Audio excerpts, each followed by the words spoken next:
जो निगोसिएशंस या इनका जो जो पीस निगोसिएशन टॉक्स चल रही हैं उनका फाइनल राउंड जिसमें एक सस्टेनेबल फ्रेमवर्क की तरफ हम जाएंगे, पीस का, सस्टेनेबल पीस का मिडल ईस्ट के अंदर, आई डोंट थिंक कि वो ज़्यादा दूर है। कोई इनसाइड इन्फॉर्मेशन मेरे पास नहीं है, लेकिन जो साइंस और इंडिकेशंस हैं उनको एग्जामिन करने के बाद आपको नजर आता है कि आने वाले अगले चंद दिनों के अंदर अंदर ही कुछ मेजर डेवलपमेंट सामने आएंगे। एक बहुत बड़ा और भी चेंज था, वो ये था कि हमारे चीफ साहब जो हैं वो गए ईरान में और वॉर जोन में जाके, और एक दिन नहीं कुछ दिन वहाँ पे रह के आए, सिर्फ अप एंड डाउन नहीं किया उन्होंने, 21 घंटे सिर्फ नहीं गुजारे, बहुत ज़्यादा टाइम गुजारा। और जिस जगह पे गए वो थोड़ा सा मैं चाहूँगा कि आप एक्सप्लेन करें कि ये डेयर जो है ये किसी और मुल्क के किसी इंसान ने नहीं किया है।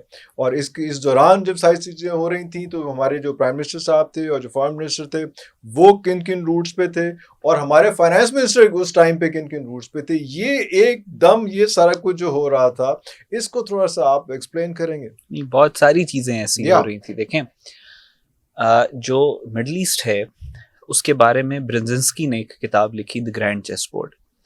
तो ब्रिंजिंस्की ये कहता था कि ये यूरेशिया है, और he presented a theory historical framework के साथ कि जिस भी कौम ने दुनिया पे हुकूमत की है या अपनी पावर प्रोजेक्ट की है ग्लोबली, उसने इन वन फॉर्म और अनदर उसने कोई ना कोई इन्फ्लुएंस एक्सर्ट किया है मिडिल ईस्ट के ऊपर, यूरेशियन रीजन के ऊपर। You start off Roman empire, Persian empire, पीछे अलेक्जेंडर का आप चले जाएं, आप उसके बाद ये यूएस की अभी आप बात कर लें, आप सोवियत यूनियन की बात कर लें, आप ऑटोमन्स की बात कर लें, आप मंगोल्स की बात कर लें, जिसने भी दुनिया में अपनी पावर प्रोजेक्ट की है उसने मिडिल ईस्ट को बड़ा करीब से देखा। मिडिल ईस्ट के अंदर पूरी दुनिया का स्टेक शामिल है। There is a reason why Middle East is called cradle of civilisation ना। सारी तहजीबें यहीं से पनपी हैं, यहीं से पैदा हुई हैं। सो मिडिल ईस्ट के अंदर जो भी फैसले होते हैं वो डायरेक्टली इफेक्ट करते हैं पूरी दुनिया को।